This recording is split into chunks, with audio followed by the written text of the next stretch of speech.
What's up, YouTube? So we're gonna start installing the front brakes on the truck. I was originally gonna go with 14-inch 6-piston Wilwoods due to the weight of actually getting them, and from talking to Wilwood, I'm actually gonna go to their 6-piston big brake kit with a 12.29-inch rotor. You know, they seem to think that that would be plenty of brakes for what I'm doing, and you know, I agree, and plus there's no weight, which gets my truck back on the road that much faster. So we're gonna start installing these. First thing that I have to do to this, unfortunately, is cut all this off the spindle to where basically I just have about that much there and then straight down there, and kind of clean that up a little bit. So I'm gonna grab the Sawzall and the grinder and get that knocked out, and then kind of show you how the install goes. I've already trimmed the other side. And I'm waiting on, I painted over where, you know, I cut some of this stuff off so it wouldn't hopefully rust so bad. So I may go ahead and get this side cut up and then actually do the assembly on the other side so you guys can see how that goes. So yeah, let me get the tools and get after it.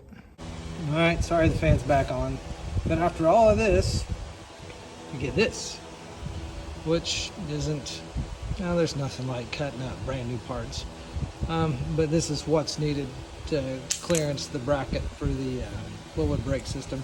And then I took, you know, if you're doing this, make sure that if you have any grind lines or any sharp edges, knock them down. The way I understand it is if a casting is going to crack, it'll do it there first. So I don't know whether I'm right or wrong, but it's what I've always been told. So I took it and cleaned it all up with a disc and a die grinder after it was done. But so there's that. So that is ready to be put together. I'm going to put some paint on this. And then we'll move over to the other side where the paint's dry and actually start putting the brakes on. So let's get on to that.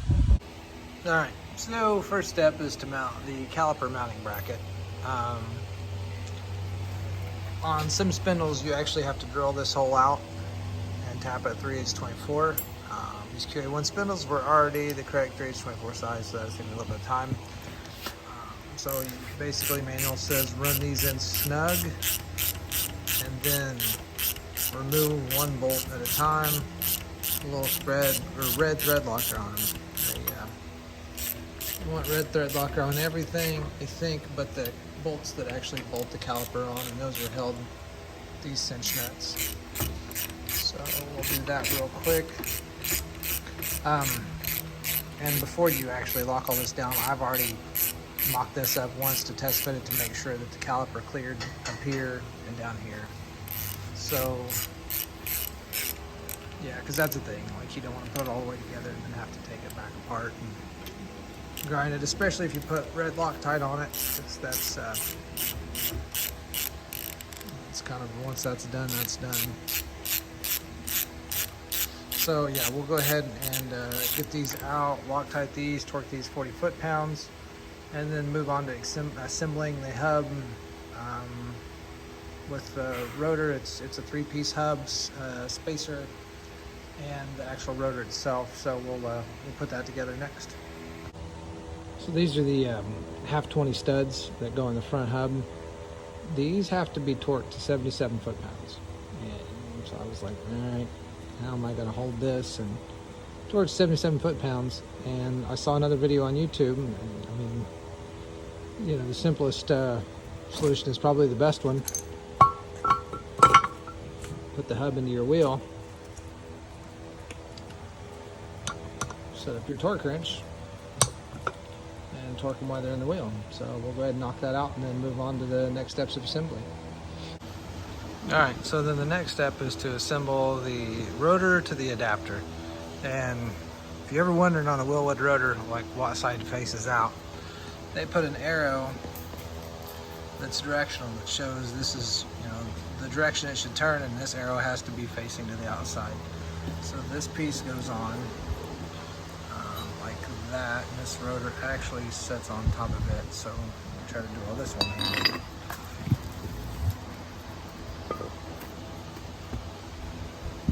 So rotor goes down. This sits on top of it like this. Sorry, I misspoke. Like that. screws up. These get 10 bolts with Loctite, torque to 25 foot-pounds. Or I'm sorry, 8 bolts, torque to 25 foot-pounds. So we'll go ahead and I'll Loctite these, put them in, and we'll be back to install the hub, and then grease wheel bearings, transfer it over to the truck. And back with the spindle installed, or spindle rotor assembly installed. I didn't film greasing the wheel bearings or set a preload on them or anything like that. I mean, like, I assume anybody watching this video probably knows how to do that. And I was just kind of looking to make sure that my arrow, there it is, yeah, that the arrow is pointing the correct direction. So now we'll go ahead and set the caliper and kind of go through their instructions on how to shim the caliper and what to look for and do all that. And then that's pretty much it. I haven't started running the brake lines yet. I need to get that done and figure out where I'm going to run my braided line in through the frame rail. I've got a pretty good idea where that's going to go. Now that the rotors and the calipers will be on, I'll make sure I got clearance with steering and everything else. So we'll get on to that and get that caliper mounted, and I'll show you how they say to shim it. All right, so we've got the caliper mounted now. According to Wilwood's instructions, it's just snugged up. So what they show to do is, and it's going to be difficult to see, I'm going to try and show it the best I can. They have you shim it. You can kind of see right there, there's two 35 thou shims in there. And that's where you start with, that's your baseline, I guess, to center this caliper onto this rotor, because these are non-floating calipers. So they have to be centered. They're also directional calipers, as you can see by the arrow. And they say they want the biggest piston on the exit end of the caliper. So that's the way it's set up with the arrows. So then what we have to do, let me see if I can find a place to stick my light. Then what we have to do is measure the distance from the caliper to the rotor. This isn't going to be the best, but it's something. So we're gonna start there. Well, unfortunately, I can't really get in there. So we're at 500 thou, like 503. And on this side,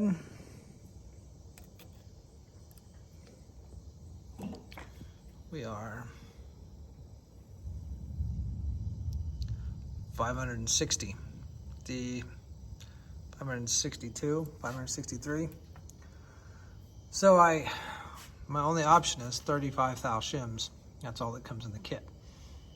So I can cut it in half and get within about 3 or 4 thou center, and I think that's going to have to be good enough.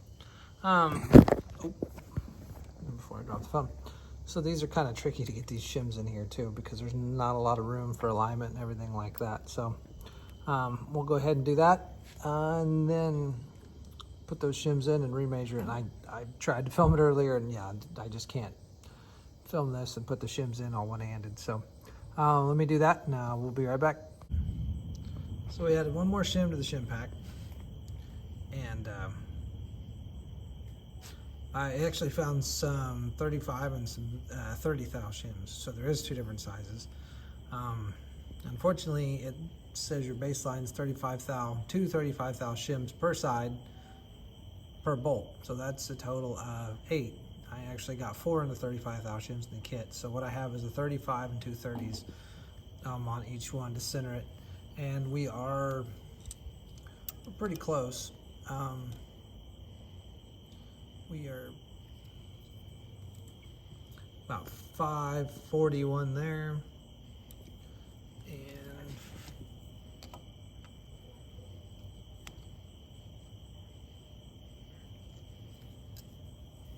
I'm gonna get some storms tonight. Need a break from this heat anyway.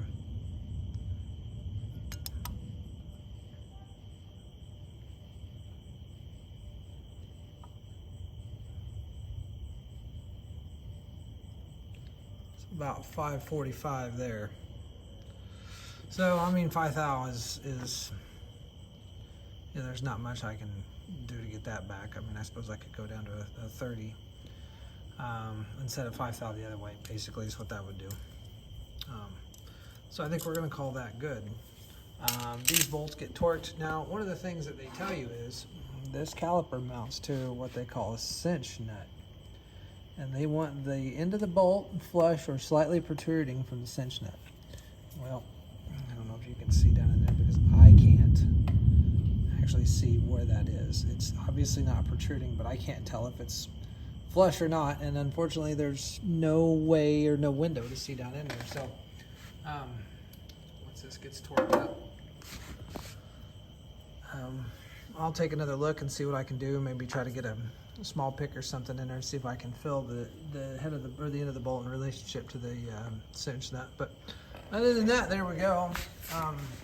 That is the Wilwood 12-point something 6-piston big brake kit for these. It's a kit for a 79 to 81 Camaro. That's what the spindles that the QA1 kit comes with. And if you want more info on their spindles, they're actually the QA1 circle track spindles that come in this kit for the F100. So they're just an off-the-shelf item, nothing special about them. But that's pretty much it. Already kind of wishing I'd have waited for the 14-inch big brake kit, but you know, I mean, we'll give it a go with these and see if there's any noticeable brake gains or, you know, losses, I guess, compared to what a 14-inch kit would be. I don't know how a 14-inch kit works on one of these trucks. I have been in a car with their Wilwood 14-inch 6-piston big brake kit, and it's a nice kit. I just don't know if it's worth the additional $1,000 to go, because that's the difference in these kits. Is this kit was $1,200-ish, and the other kit's $22 something and change. So we'll find out how this all goes, and hopefully the wheels center cap's going to fit over that. That's a bit longer than kind of what I expected, but I don't know. Hopefully it'll fit. But it's progressively coming together. I'm getting closer and closer and closer, and more excited. So yeah, next video we'll probably be doing the same brake kit on the Ford 9-inch rear axle. So if you guys want to check it out, I should have it up in a day or so. Thanks for watching.